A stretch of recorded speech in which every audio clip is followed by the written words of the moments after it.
Welcome to the Recruiter Startup Podcast. My name's Dulta Doherty, and in this podcast series, I will be interviewing investors, advisors, and entrepreneurs and recruiters who are based all over the world. We will be discussing how to set up, scale, and operate a world-class recruitment business. Today, I'm going to bring you to Dublin. We have interviewed Andrew Lynch, who is the founder and CEO of Mason Alexander, a boutique finance recruitment firm based over there. Andrew set up the company about 5 years ago after only being in the industry for a couple of years.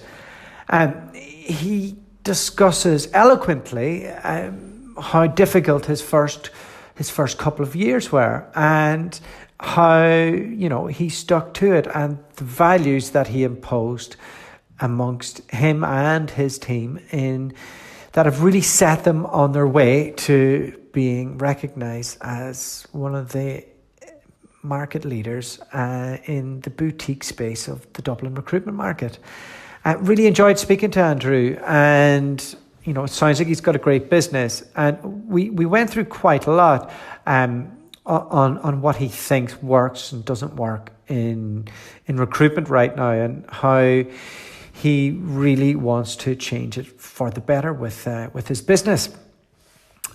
Got into lots of detail. If you're looking to set up your own recruitment business and you're thinking of, or maybe you're in that process already and you're looking at your first hire or two, you want to talk about cash flow and all that type of thing, then this one's a really good episode. He really gave up a lot of information and a lot of his time. So yeah, over to the interview and Andrew.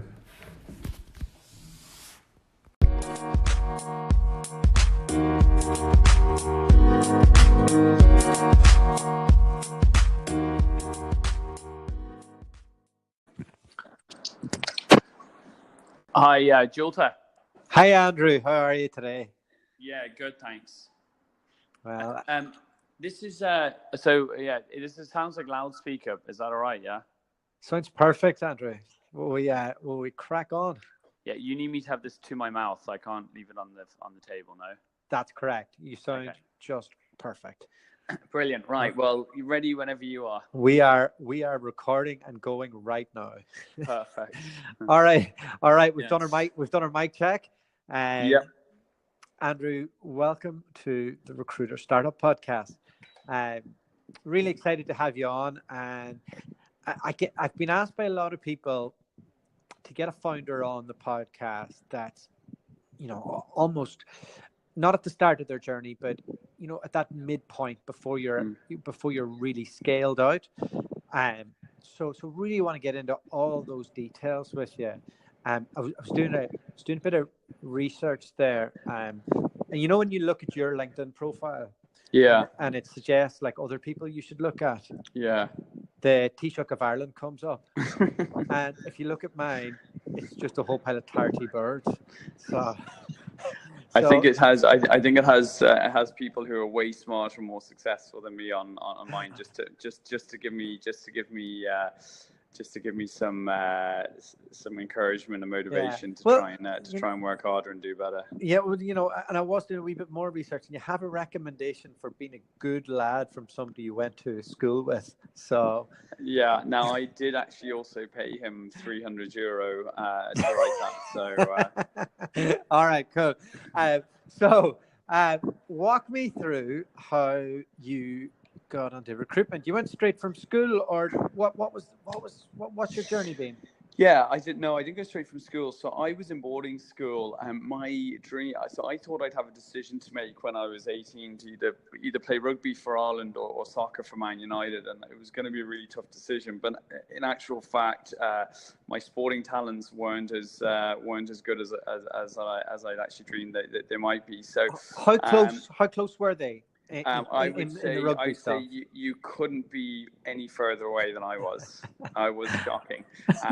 So in my back garden with my younger brothers, I was unbelievable. But actually, when I got into school, guys were bigger, faster, more talented. So that kind of goes against you if you want to be a professional sports person.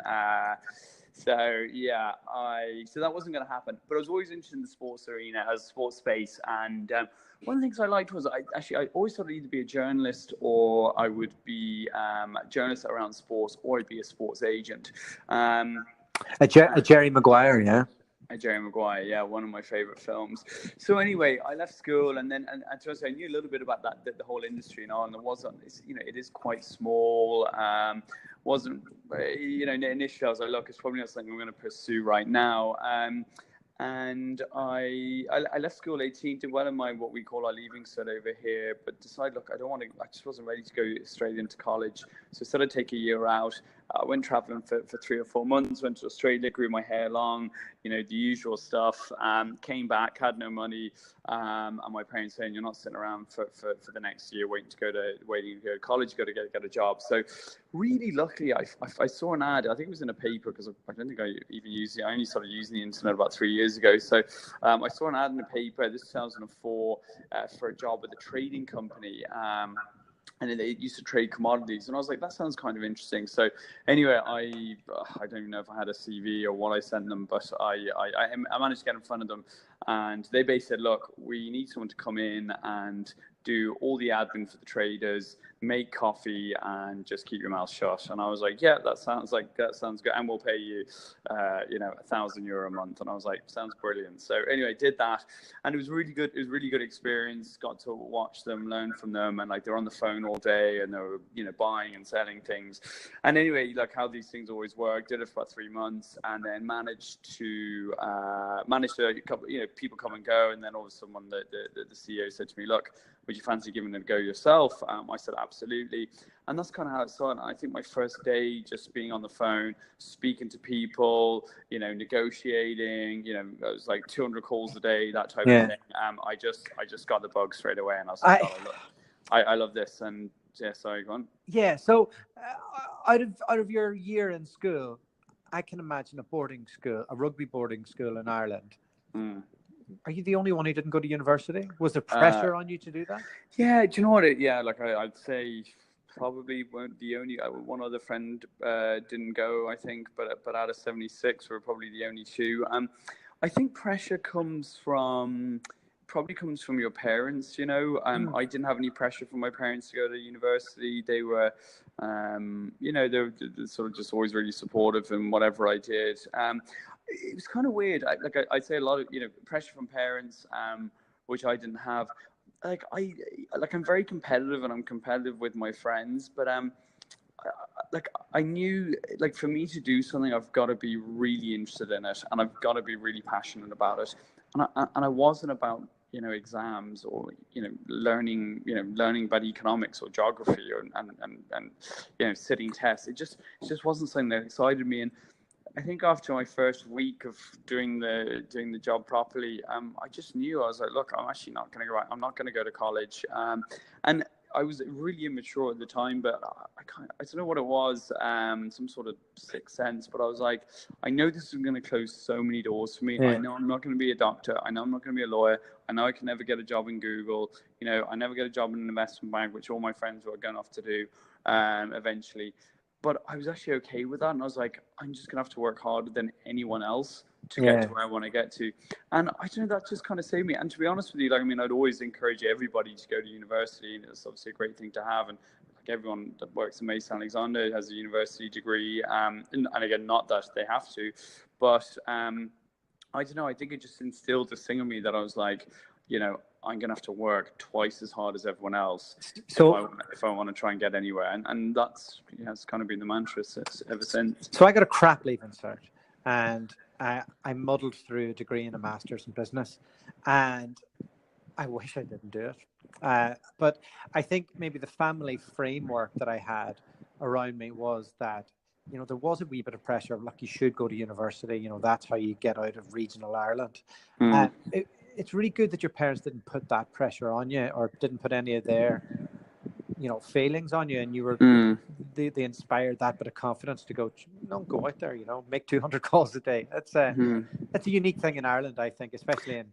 Yeah, and I was president of my past pupils alumni about 2 years ago, and I used to do a talk to the outgoing 6 years, and and I said that to them. Look, it's a tough time. It could be a nerve-wracking time.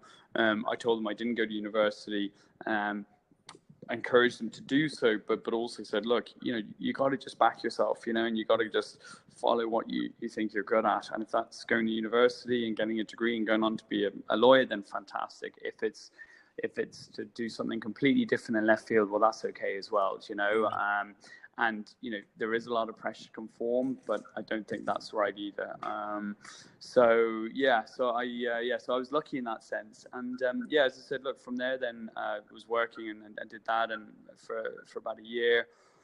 I'll fly you through it, really. I don't want to bore you, but then at the time, 2005, property was really good. So 2005, 2006, property was really good here. Decided to get into a real estate business. Did that for about 8 months and came in, about a year. And that kind of bordered in then to 2007, 2008. And height of the market. And then actually it all just blew up really quickly. So I lost my job. So I then did a couple of things. So when you walk us through that, so you're unemployed at this stage. You've lost your job. Unemployed, and you don't have a degree. And there's a bit in you saying, well, maybe I should have went to university, or I'm not sure what. Walk us through your mind at that stage. Yeah, it was an interesting one. I remember leaving. I was quite upset actually, because I remember when they told me they were letting me go, and it was quite a good place to work, because I was making really good money. I was spending as quickly as I was making it. I had a girlfriend at the time. We went out for dinner every night of the week, and I thought I was the Don Juan. So when they let me go, it was quite a shock. And actually, I think I spent about 2 months just doing nothing, just kind of trying to get my head around. Yourself? Yeah, feeling sorry for myself, trying to get my head around what I'm doing. And it was actually just coincided with all my friends finishing university 2008, and they were all then going off to do, accounting qualifications, or into investment banks, or into law firms. And I was thinking, shit, like I'm a bit stuck here, like all I've got is, 3 or 4 years work experience. So I did a bit of soul searching. I then I spoke to a couple of people, and they said, look, probably what you need to at this stage is you've kind of done a few little kind of bits, wheel and dealing, bits here and there. You probably need to try and get into a bigger organization and just get a brand onto your name, Now, again, I don't have a degree, so options were limited. So I joined a company. It was a financial services business. It did pensions, investments, insurance, etc. So I joined there, and again, it was very, it was sort of mixed between, so you're on the phone all the time, and then also out on the road selling investments and pensions to people. They did a lot around the public sector. This is 2009, 2008, 2009. When the public sector pensions were all cut, right? Yeah, exactly. So really, really tricky time. But again, I actually enjoyed it. It was a hard thing to, it was a difficult time. I learned a lot. Really tough in sales environment, strict targets, a lot of pressure. But again, I kind of enjoyed that. Had to work really, really hard, and it's something that I was okay with. So did that, and then I think that's when I started doing some real soul searching. I was like, look, this is fine, it's okay, but again, I'm not passionate about it. I'm not excited about it. And I'm a big believer in if that's the case, and you got to make a change. So I started thinking about, look, what was I really, at the time I was 23, and I was like, what is it that I really wanted to do? And I've always wanted to do, and it was something to do with sports, maybe being a sports agent. So I knew a few people in the industry, spoke to them. And someone had said to me, I don't know how it came up, and said, well, look, what's quite similar to being a sports agent is recruitment. I didn't even know what recruitment was. So anyway, I went on and quickly Googled it, and it was a day in the life of a recruiter, and I read it and I thought, wow, that's that sounds really interesting. That's sort of right up my street. out and about, meeting people, introducing people, being a middleman, super busy, being super knowledgeable about an industry, building relationships. And I was like, yeah, and not selling products, not just pure selling. I don't like the pure selling thing. It's the relationship piece, influencing. That's what I've always been into. So went online, and obviously the first thing I looked up was jobs and recruitment, and there was zero. So I was like, shit. Because it's 2009, right? It's 2009, so I was like, shit. And I think we don't have that big a listenership in Dublin. It might be quite an international audience here. How bad was Ireland then? Yeah, like there was just nothing happening. It was, so many people unemployed, very little jobs, pay cuts all over the place, tax hikes. And you're thinking you're going to go into recruitment. And I'm thinking I'm going to recruitment. Again, I told you, I didn't go to university, so I'm not the smartest man. I'm not the smartest man in the room. But again, probably my ignorance is probably a strength as well in some ways. But so anyway, so I'm getting into recruitment. So there was no jobs, and there was one. So I was checking for about a month, no jobs, and all of a sudden one came up, and it was with a recruitment company here. And it said something like 5 years recruitment experience. So I'd kind of worked out. I was like, well, I'm 23. I've been working since 18. That's 5 year experience. Yeah, perfect. So sent in my CV, and I've only obviously come to realize this now that recruitment companies don't always reply to emails, and so I didn't get an email back, and I thought, geez, that's really weird. So I sent another email saying, hey, I sent my CV and I haven't heard from anyone, what's going on? And then I got an email back saying, look, sorry, you don't meet the requirements. So I was like, well, that's actually annoying. Like, I think I do. So I rang them up and said, look, I want to speak to whoever's named it was a director in the business. I want to speak to this guy. And they're like, oh, look, he's not available, blah, blah, blah. So I emailed him and I said, look, that's fair enough. I know I don't have the 5 years of recruitment experience, but I do have 5 years experience. Look, meet me for a coffee. That's all I'm asking. He didn't reply to my email. So then I was like, right, well, I'm going to just keep ringing this guy till he takes my call. So I rang, not there, rang again, meeting. And I was like, look, I'm just going to keep ringing till he takes my call. So anyway, eventually I rang and he answered and he goes, Jesus Christ, you don't give up. And I was like, look, I don't give up. Give me 20 minutes. I need to meet with you. And for me, I really just wanted to understand, I'd read, a day in the life, read a couple of things online. I was like, I need to understand. The content back then was terrible, though. Man. Yeah. Well, it still is. But anyway, except for this amazing podcast, of course. Yeah, of course. But I was like, look, I need to find out for myself. Is this something that I'm interested in? So anyway, I went and met him. We had a good chat, and he was like, look, yeah, I actually think you could be good for this. Come in and meet us, do some interviews, whatever. I liked the sound of what he said, but I also was like, look, I don't want this to be the only company that I meet. So yeah. Who was the company? Do you mind saying? Sigma. Okay, cool. Yeah. So anyway, when I met them, really good guys. But I also wanted to meet a couple of other people. A couple of other companies. So I applied to, I emailed or rang up a couple of other recruitment firms and said, look, I know you're not advertising a role, but I'm looking to enter recruitment. Will you meet me? They came back and said, yeah. So I kind of had 3 interviews running at the same time. And anyway, got an offer from a firm called Brightwater, and joined them then in 2010. Was that an intense interview process to get the gig? Because they didn't really want to hire anybody back then. Yeah, they didn't, but they just laid off a load of people and they just started to hire again. Again, timing was good. This is 2010, and it was quite funny actually. They had one position they wanted to hire for, and they had 8 people come in to interview for it, kind of ranging from different ages. I was probably the youngest person.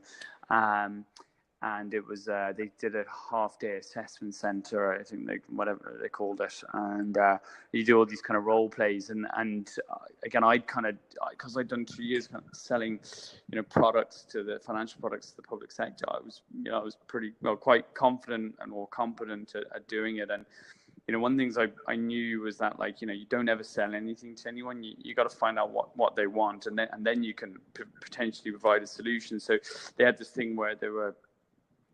You go in and say, it was like, look, go in, it's a fake meeting, there are 2 people sitting there, and you say, oh, look, yeah, I want you to meet my candidate or whatever. So everyone was going in going, I've got this candidate, you need to meet them, and blah, blah, blah, blah, blah. And then like sell. And they were going, we don't need that candidate, and push them back. And there's all this stuff. But I was like, well, I'm not going to, how do I know they want that candidate? So I just went in and said, look, how's business? Good. All the usual stuff, and said, look, are you looking to hire anyone at the moment? And they said, well, maybe, yeah, we might be looking for a finance manager or whatever. And I said, oh, really? Well, what are you looking for? And I said, well, that's interesting, because I've got this candidate at the moment who's on the market. He's, X, Y, Z, and sounds exactly what you're looking for. And then you're in a position where you can, and of course they push back, but you've got the upper hand then, and sure. So anyway, I got the job off the back of that, and yeah, that was so it sounds pretty intense to get that job, compared to when I rocked up in Perth around the same time with a tailor-made suit that was falling apart at a bottom Bally, and every other lad just landing in with backpacks and getting jobs in recruitment because the market was flying.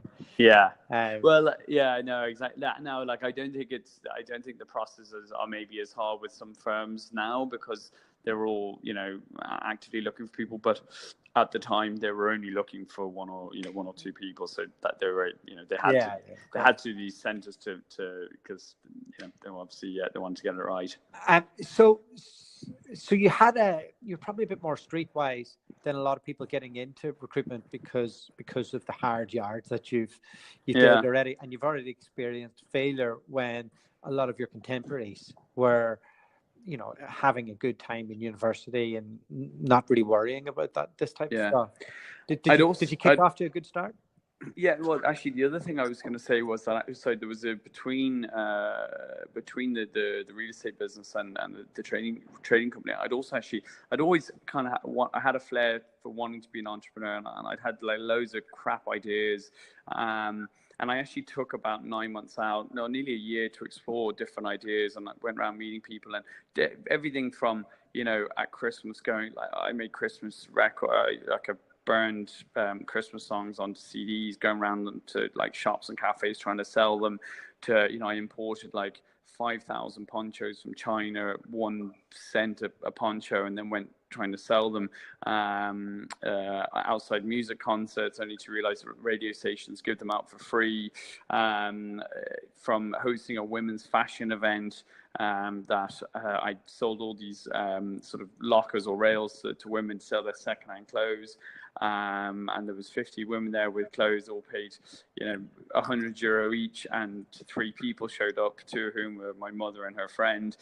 So I had, 50 women chasing me around the place looking for their money back. So I had all these like crazy initiatives that I thought were going to be the next big thing. And so I had really experienced a lot of failures, which was good. But I had that kind of burning ambition then, obviously, to do well, and always had that entrepreneurial flair. And I think probably with recruitment, you need to have that. Certainly for most roles, or certainly senior roles. And so when I got into when I joined Brightwater, timing was good. Like things had just picked up a little bit. I was covering the finance market. I had a lot of friends who worked in it. All of a sudden seemed to be a few jobs, and again, it was kind of what I wanted to be, a middle person, have relationships from both sides, and then be able to make things happen. So kind of lucky in that sense, and got off to a decent start, and it went well. When you're in there and you're still pretty young, you're starting to get I'm guessing that the penny's dropping within 2 quarters, is it? Yeah.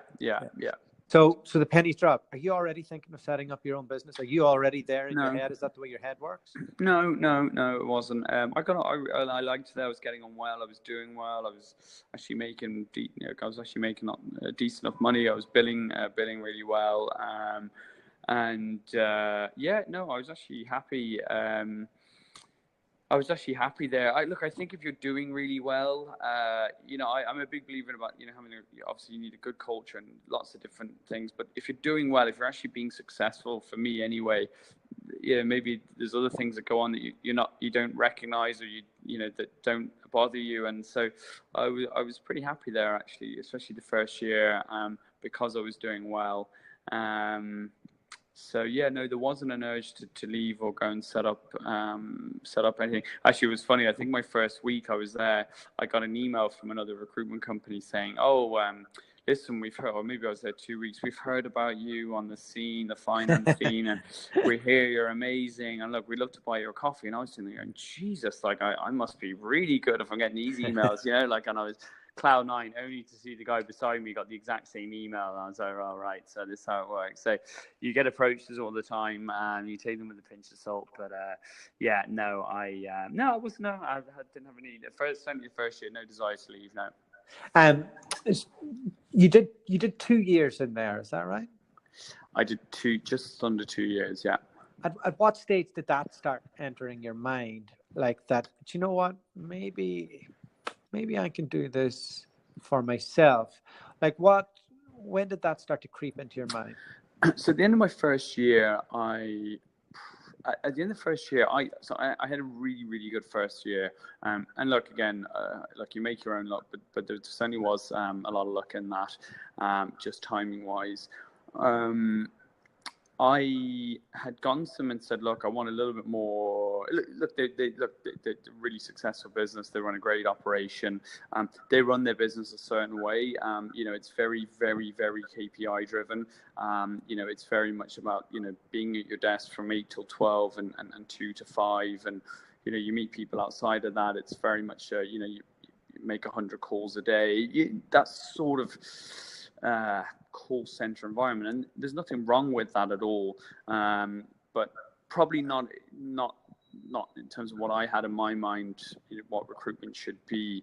Now again, I said my first year did well, but I had asked for a little bit more autonomy, is what I wanted.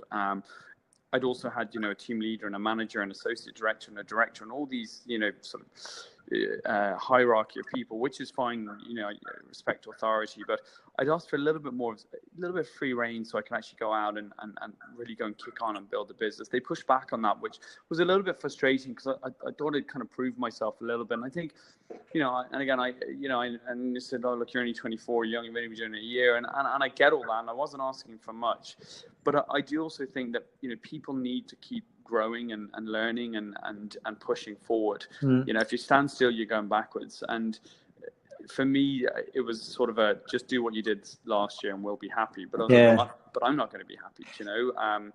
I need to be intellectually stimulated. I need to feel like I'm improving all the time. I'm getting better. And that can be a challenge in recruitment. Why? Well, because the biggest billers in a lot of agencies are really good at repetition. So they'll follow the same process that gets them the results and they'll double down on that.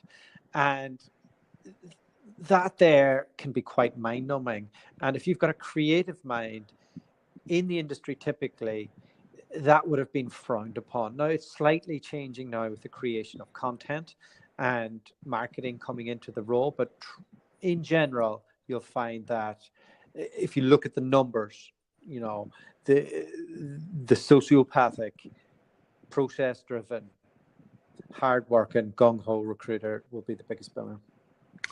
Yeah, but I also think you got to treat people differently. So, like I think too many companies, not just in recruitment, try and they have a process, they have a structure, and everyone has to fall into that. I don't agree with that. I think you need to play to people's strengths. Some people, as you said, are very process driven. They have a certain way of doing things and they can repeat that every single day. That's not for me. I need variety. I need to be creative. So I think you have to recognize that with people. Some people want to sit there and bill all day long. Some people want to do, some billing, some out business developing. Some people want to be opening new sectors, new markets. Some people, everyone has different drivers. Some people want to be very project driven. So I think you've got to recognize that, because that's is what's going to develop people and is going to help them progress and ultimately be happy and be passionate about what they're doing. So. Yeah, so to go back, that was the Christmas time. So at the end of my first year, so that was a little bit frustrating, and then a couple of other things, and then it was a kind of real double down on, like, this is the process, this is how we're running things. they'd also brought in, it was around the time, I think we'd only just started using LinkedIn then. And, we were getting training, hours of training on how to use LinkedIn and search on LinkedIn and on the internet. And I was thinking, Jesus Christ, like this isn't for me. Like I'm out and about, so, I'm out about meeting people. For me, it's about, it's a human capital business. You need relationships. You can't be behind a computer or a phone all day long. So that's when the ideas started happening. And then I was at dinner one night with a friend of mine. So it was around April time. One of my best pals, who's an investor in my business now, and we were having dinner, and I was giving out. I don't think I give out much, but he probably says I give out all the time. And I said, I was like, look, I'm not happy, and this and the other. And he was like, well, look, why don't you just go out and do it yourself? And I was like, yeah, I'd been thinking about it, but I need backing and this. And he was like, go and do it. I'll back you, and just go for it. And from that night, I'd driven home. I was like, yeah, I'm going to go and do it. So, so it took me sort of 2 or 3 months to put it together. And, and then I left in the July, and I took a 6 month gardening leave. Took a 6 months gardening leave just as a non-compete. And then set up.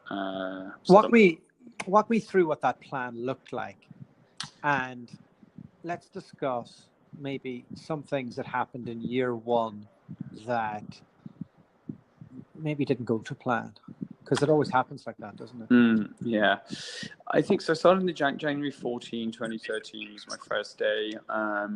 I wrote a business plan. I'd say if I looked at it now, I'd probably be embarrassed about how poor it was.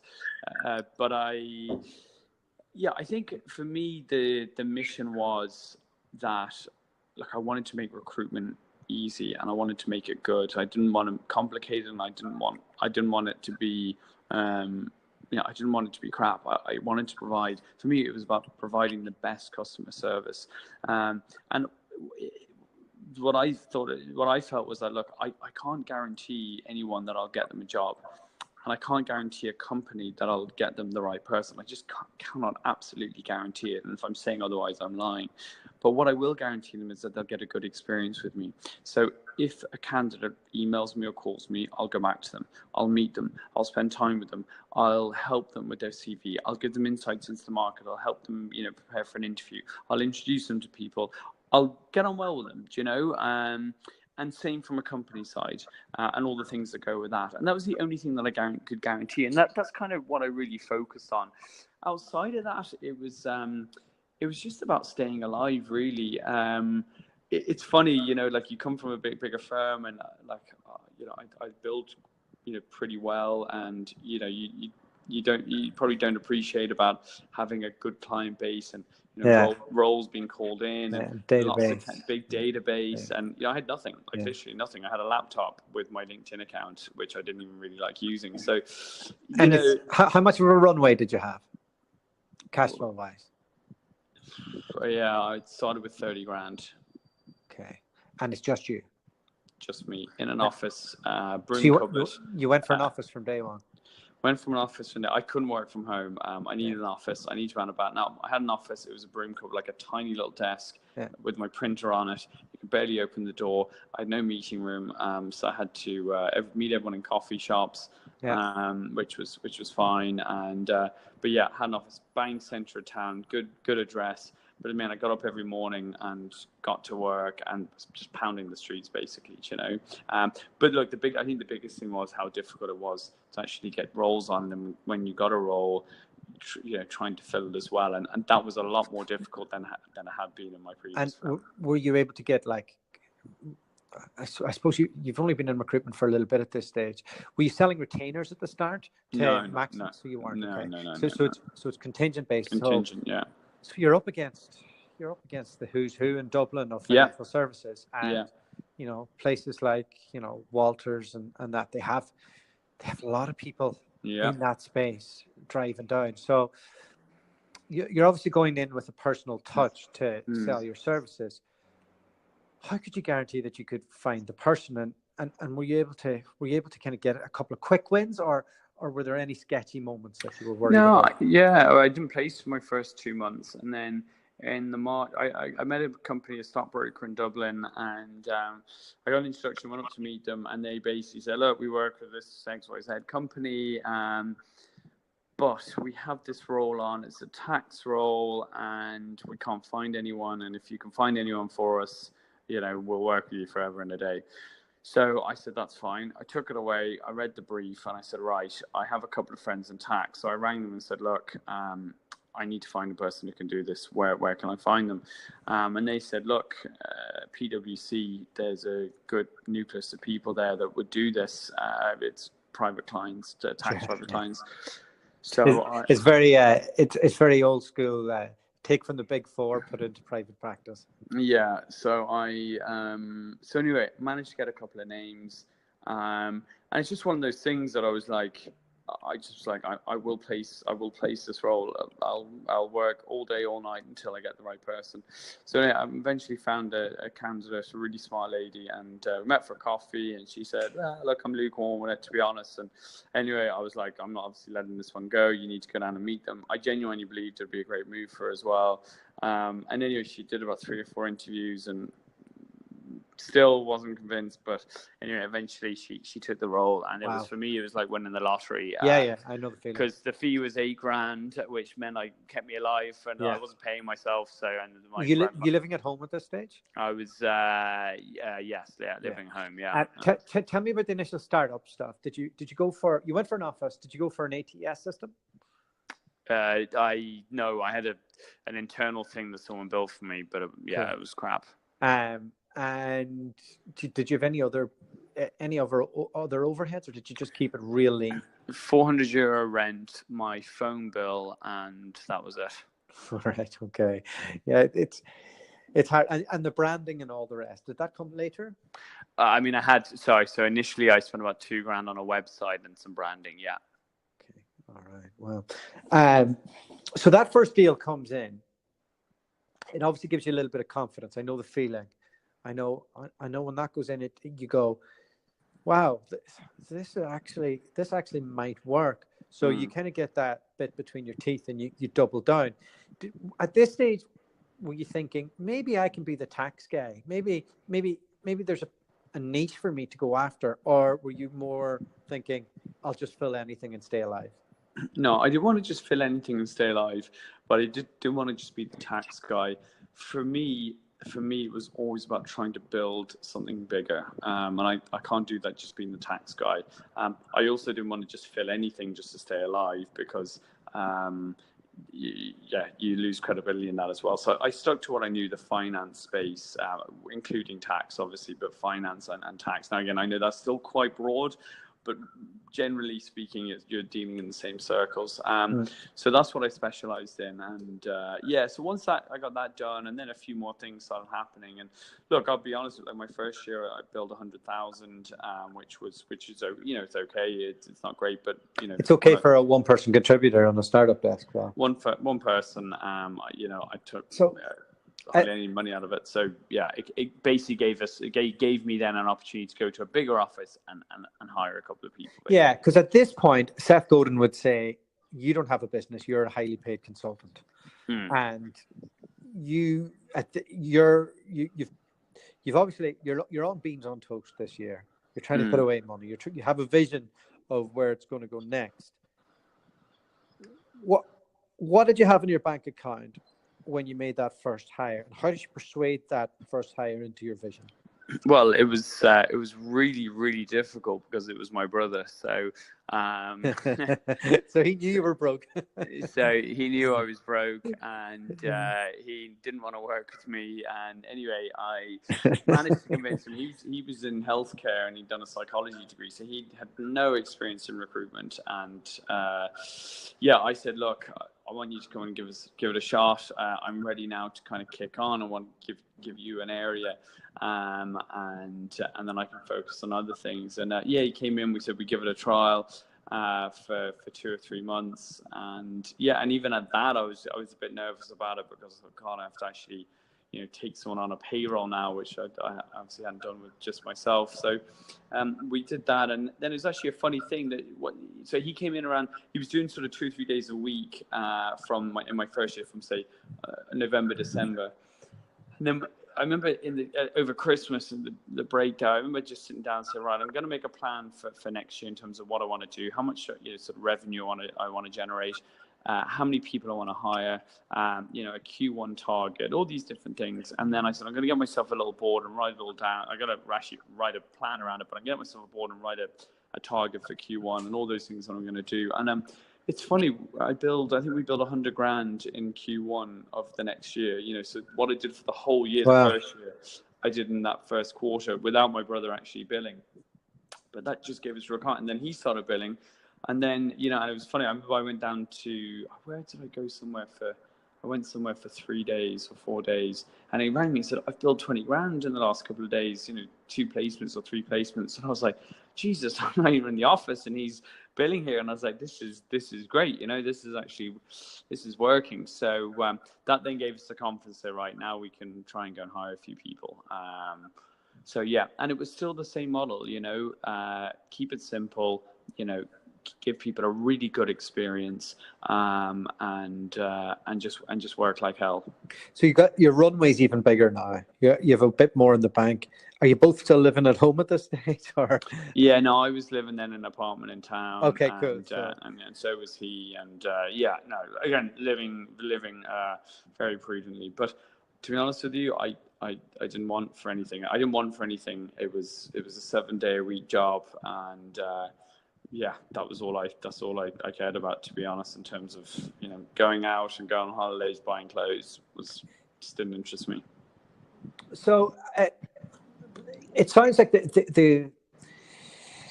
a relentless work ethic and a lot of relationship oriented recruitment. Is that fair to say? Mm-hmm. You know your brother, you know him inside out, you know his drivers, you know how it works, you know everything about him. What was the process to bring somebody in from outside of that to come work with two brothers? And what was that?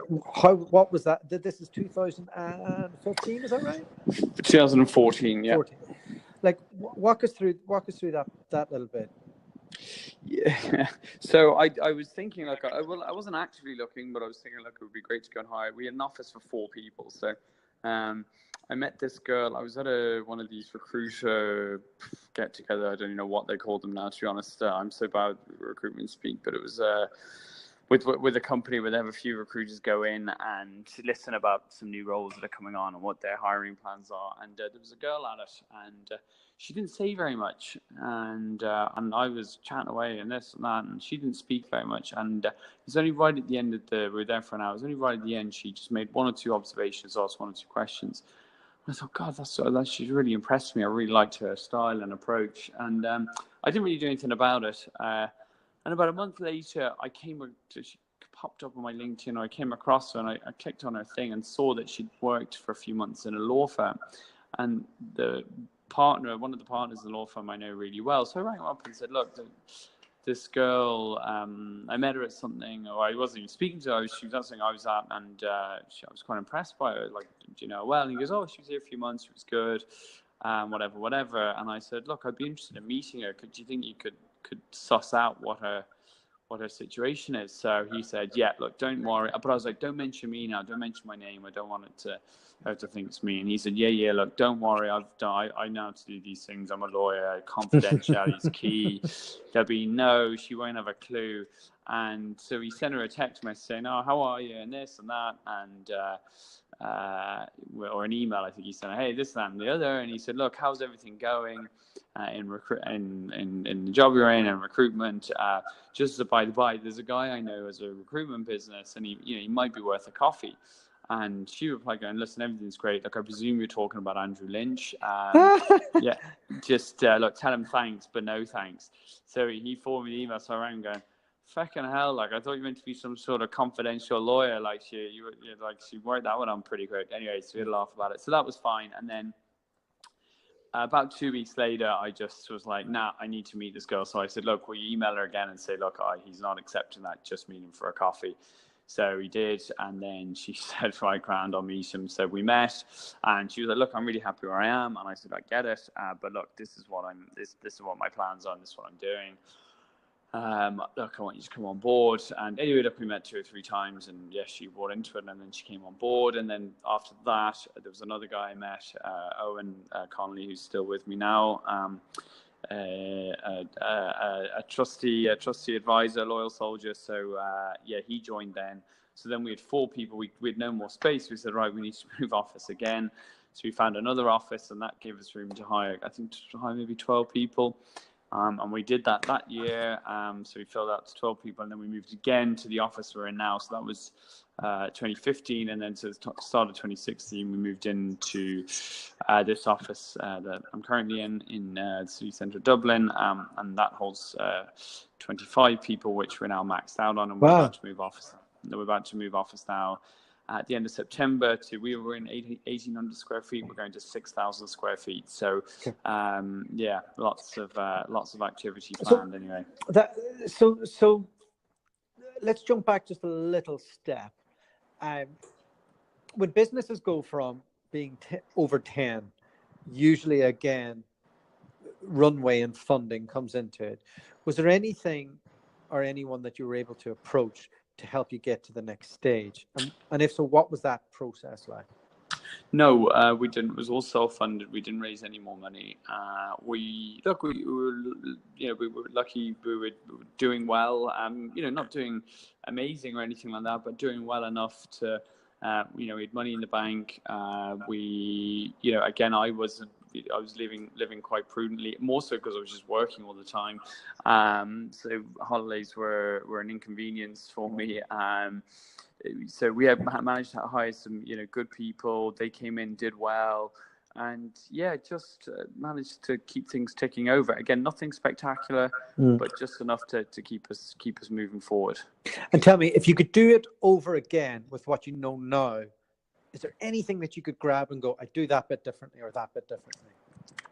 For anybody who's thinking of setting up their own shop out there now. Yeah.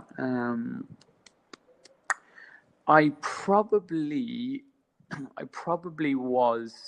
was probably too focused on staying alive my first couple of years, and that hindered me in terms of growth plans. You were in the business instead of. I was just so in the business. Which you have to do. Mm-hmm.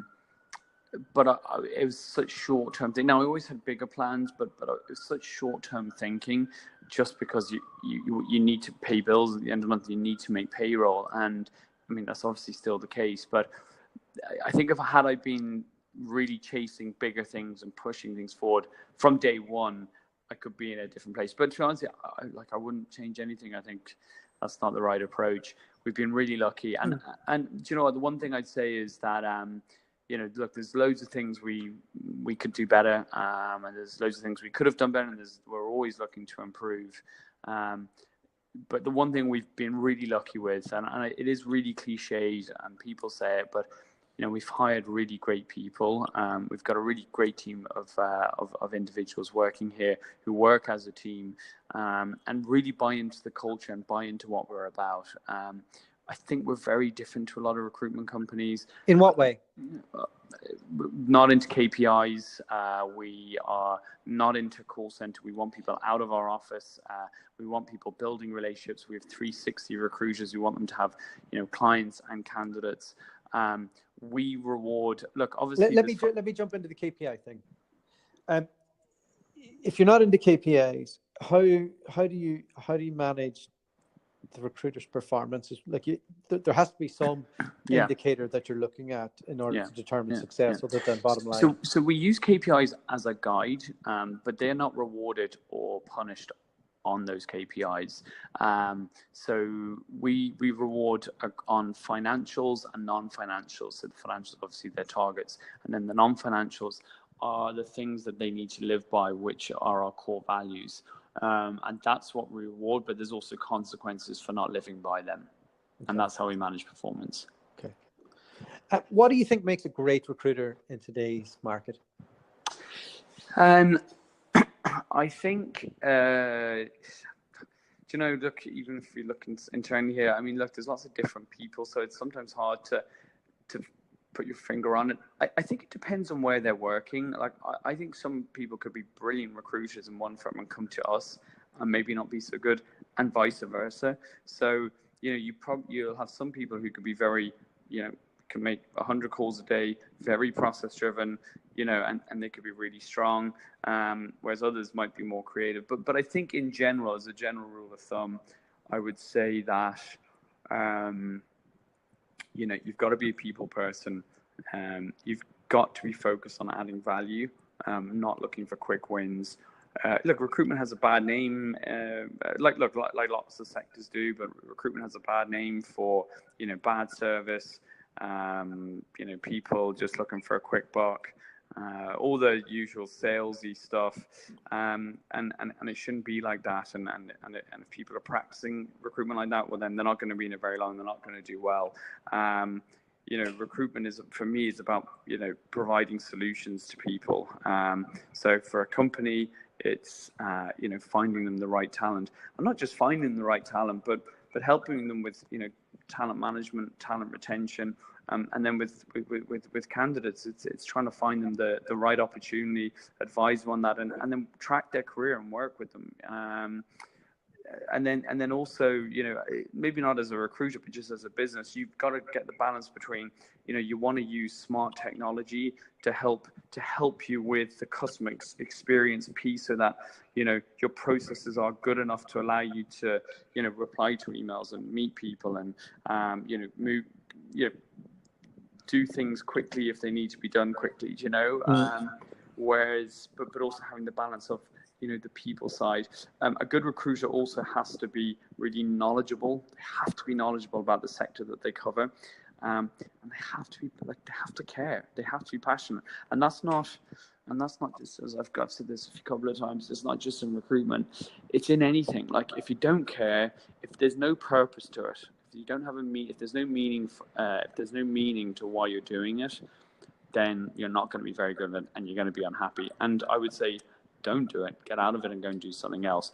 Why I love recruitment is, I think it gives you an opportunity to meet lots of people, to make a difference, to add value, and the, you know, the ability to connect with people, to introduce people, to make things happen, and I also think as well, there's not many jobs where you spend so long meeting and speaking to people. You hear about so many things, you see so many things, you get ideas on trends, on opportunities, on insights, and that's so exciting, you know, and then you can actually act on that, and you can come up with new ideas, and, as I've said, new solutions. And not many jobs give you that, you know. It's fast paced, you're in the mix, you're making things happen. Well, we get to change lives as well. Yeah, well, we're not doctors, but we can tell ourselves that. Okay, so last, I appreciate I've kept you quite long here. Last kind of couple of things I wanted to kind of ask was, you're now at 25 people. You're motoring well. Like, you know, you're in a few different sectors. You've got a nice office. The business is good. What does the vision of the future hold now? Like, what does that look like for you? Does it look like international offices? Does it look doubling down on Dublin? Is it getting into any other business streams, or what do you see? The vision for us is to, being as simple as I can, the vision for us is to try and disrupt recruitment as it is today as much as possible by making it better.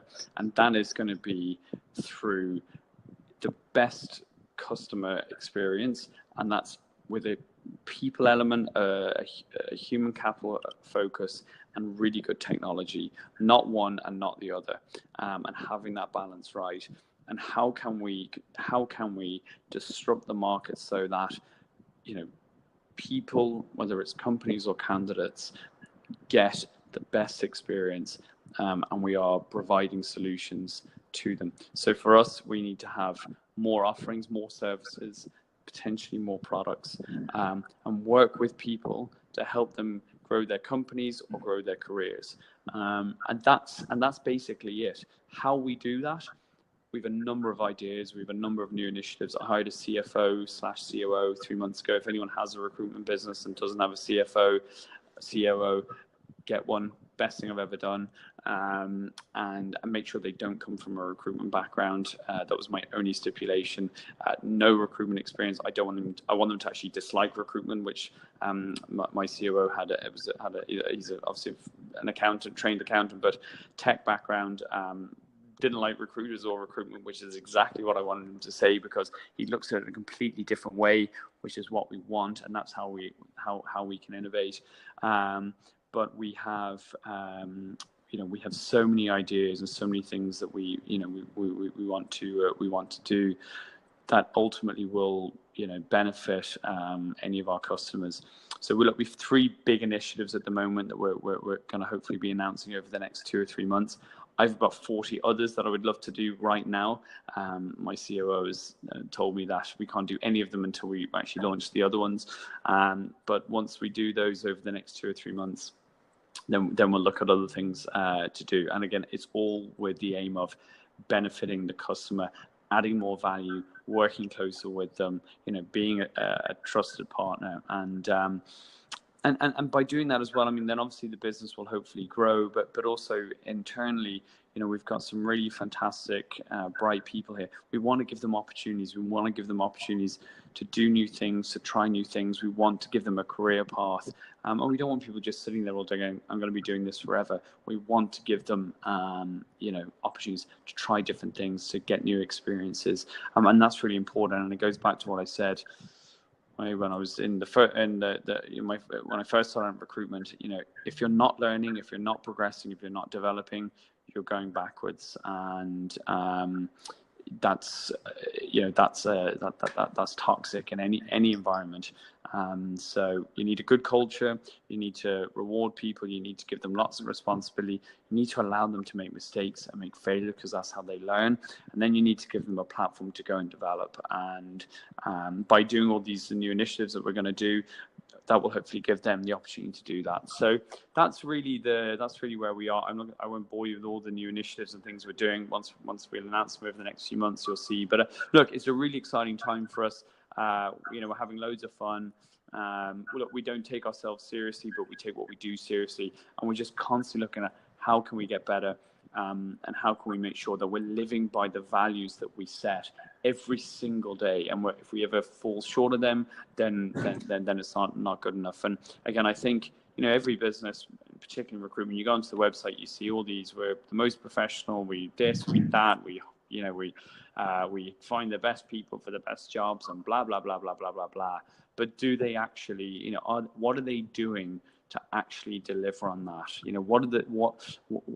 How are they actually trying to move the market, disrupt the market, so that they are actually delivering on all these things that they're saying? And do they actually really, really care about it? Maybe they do, maybe they don't. I don't know, but we do. And look, it's that gives us meaning, and that gives us purpose, and that's what drives us, and that's created a really good environment here and good culture, and that's as it pushes us on to do more things and new things. So, that's probably a very long-winded answer, but that's where we're at. Andrew, what an amazing interview! Thanks so much for your time. Jilta, no problem at all. And listen, enjoy doing it. And I won't be listening to it because I hate the sound of my own voice. You may be surprised to hear, but I will. Best of luck with everything, and we'll chat soon. Yeah. Take care. Good man. Thanks. Bye.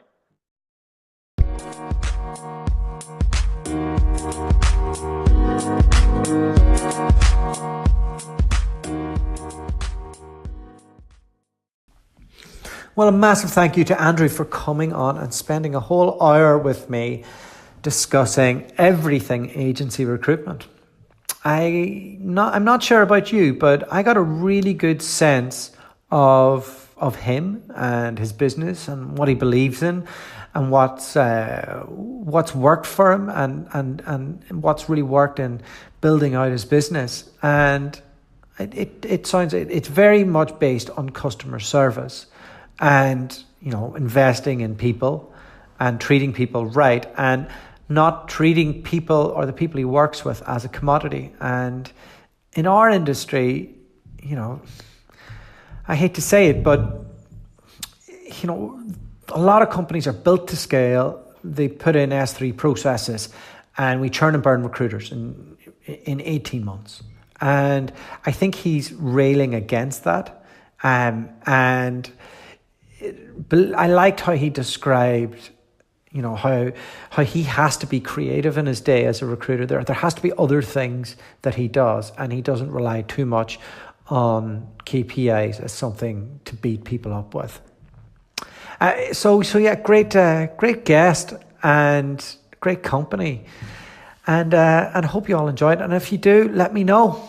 And if you want to come on the show and talk about your recruitment experience or your recruitment business or your software that revolutionizes the industry, then I'd love to have you. I'd love to learn off you and share it with our audience. It's funny, I had a little look at the analytics today, and more people have been listening to the podcast, which is really exciting. So thank you all for tuning in, and to those of you who left a review on iTunes or messaged me on LinkedIn, I really, really genuinely appreciate it.